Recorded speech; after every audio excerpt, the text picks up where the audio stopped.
செய்திகள் தொடர்கின்றன. திருச்சி அருகே தேர்தல் அதிகாரிகள் நடத்திய வாகன சோதனையில் 31 லட்சம் ரூபாய் பணம் பறிமுதல் செய்யப்பட்டது. வாக்காளர்களுக்கு கொடுக்க எடுத்துச் செல்லப்பட்டதா என்று அதிகாரிகள் விசாரணை நடத்தி வருகின்றனர். திருச்சி மேற்கு சட்டமன்ற இடைத்தேர்தல் நாளை மறுநாள் நடைபெறுகிறது. இதையொட்டி திருச்சியை சுற்றியுள்ள வாக்குச்சாவடிகளில் போலீசார் மற்றும் தேர்தல் அலுவலர்கள் தீவிர வாகன சோதனையில் ஈடுபட்டு வருகின்றனர். இந்த நிலையில் கொள்ளிடம் சோதனைச் சாவடி அருகே நேற்றிரவு நடத்தப்பட்ட சோதனையில் தனியார் பால் நிறுவனத்திற்கு சொந்தமான ஒரு காரில் கட்டுக்கட்டாக பதுக்கி வைக்கப்பட்டிருந்த 31 லட்சம் ரூபாயை அதிகாரிகள் பறிமுதல் செய்தனர். தற்போது தேர்தல் அதிகாரிகளும் போலீசாரும் அதிமுகவிற்கு ஆதரவாக செயல்பட்டு வருவதால் அதிமுகவினர்தான் தைரியமாக பணத்தை எடுத்து சென்று வாக்காளர்களுக்கு விநியோகித்து வருகிறார்கள்.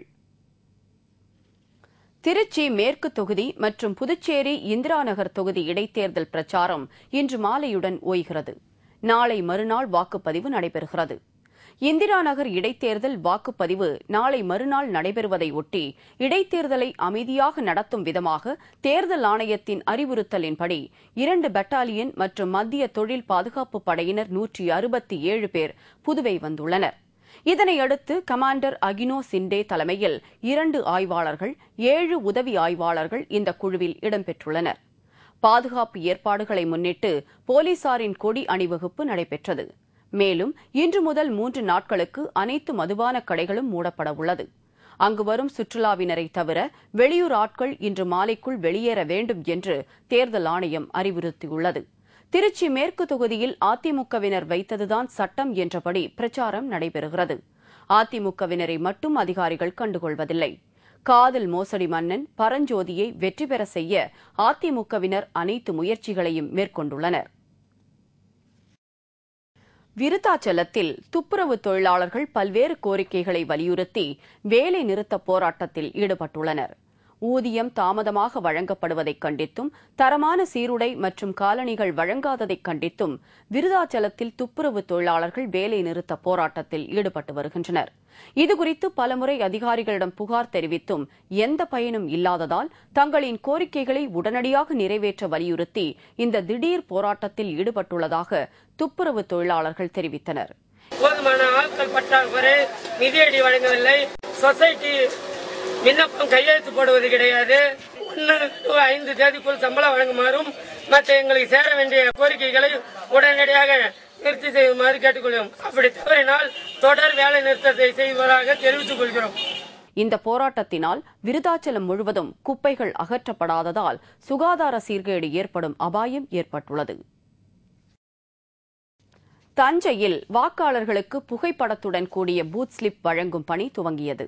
உள்ளாட்சி தேர்தல் வரும் 17 மற்றும் 19 ஆகிய 2 தேதிகளில் நடைபெறவுள்ளது. கடந்த 8ஆம் தேதி சென்னை துளசிங்காபுரத்தில் பூத் ஸ்லிப் வழங்கும் பணியை மாநகராட்சி ஆணையர் கார்த்திகேயன் தொடங்கி வைத்தார். இந்நிலையில் தஞ்சாவூரில் வாக்காளர்களுக்கு புகைப்படத்துடன் கூடிய பூத் ஸ்லிப் வழங்கும் பணி இன்று துவங்கியது. தஞ்சை மாவட்ட ஆட்சியர் பாஸ்கரன் பூத் ஸ்லிப் வழங்கும் பணியை தொடங்கி வைத்தார்.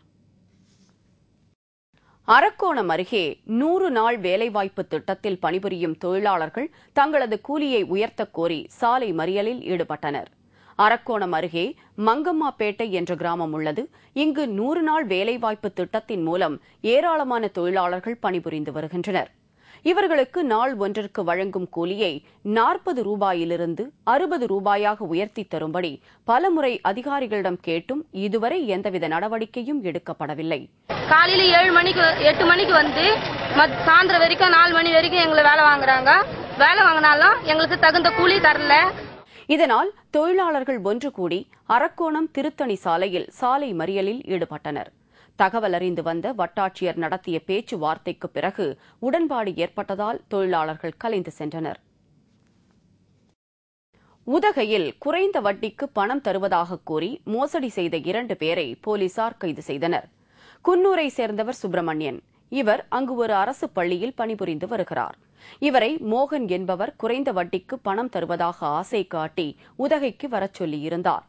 வாக்குறுதிகள் பல தந்து சுப்பிரமணியிடம் இருந்து 40,000 ரூபாயை பத்திர செலவுக்கு என்று வாங்கியுள்ளார். இவரை அறிமுகப்படுத்திய சுரேஷ்குமாரும் மோகனும் பணம் வாங்கிய பின் அங்கிருந்து தலைமறைவாகிவிட்டனர். இதுபற்றி போலீசில் புகார் தெரிவித்ததின் பேரில் போலீசார் மோசடி செய்த மோகன் மற்றும் சுரேஷ்குமார் ஆகியோரை கைது செய்து விசாரணை நடத்தி வருகின்றனர்.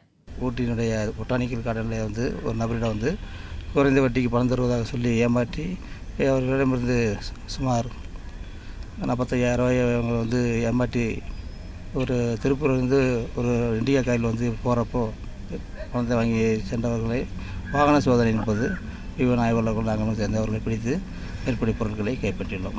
79,000 பணமும் ஒரு காரும் 4 செல்போனும் அவர்களிடமிருந்து கைப்பற்றப்பட்டுள்ளது. இதனிடையே ஈரோடு மாவட்டம் பவானி வனப்பகுதியில் சந்தேகப்படும்படி நாட்டு துப்பாக்கியுடன் சுற்றித் திரிந்த நபர் ஒருவரை வனத்துறை அதிகாரிகள் கைது செய்து அவனிடம் இருந்த துப்பாக்கியை பறிமுதல் செய்தனர். இந்தியாவிற்குள் ஊடுருவ முயன்ற தீவிரவாதிகளை இந்திய எல்லை காவல் படையினர் உஷாராக இருந்து முறியடித்தனர். காஷ்மீர் அருகே இந்திய எல்லையில் எல்லை கட்டுப்பாட்டு கோடு அருகே தீவிரவாதிகள் கடந்த சில தினங்களாக இந்தியாவிற்குள் நுழைய முயன்றனர். இதனை இந்திய எல்லை காவல் படை வீரர்கள் உஷாராக இருந்து அவர்களது முயற்சியை முறியடித்தனர். தீவிரவாதிகள் இந்திய எல்லைப் பகுதியில் சுட்டபோது இந்திய வீரர்கள் பதில் தாக்குதல் நடத்தி தீவிரவாதிகளை விரட்டியடித்தனர். இமாச்சல பிரதேச மாநிலம் சிம்லா அருகே பாரம்பரிய எருதுச் சண்டை நடைபெற்றதை காண ஏராளமான கிராம மக்கள் திரண்டனர். சண்டைக்கு முன்னதாக எருதுகளுக்கு சத்துணவு வழங்கப்படுகின்றன. ஒவ்வொரு எருதிற்கும் ஆண்டுக்கு 40,000 ரூபாய் வரை செலவு செய்து எருதுகளை சண்டைக்கு தயார் நிலையில் வைக்கின்றனர். ஆண்டுக்கு 6 முறை எருதுச் சண்டைகள் நடத்தப்படுகின்றன.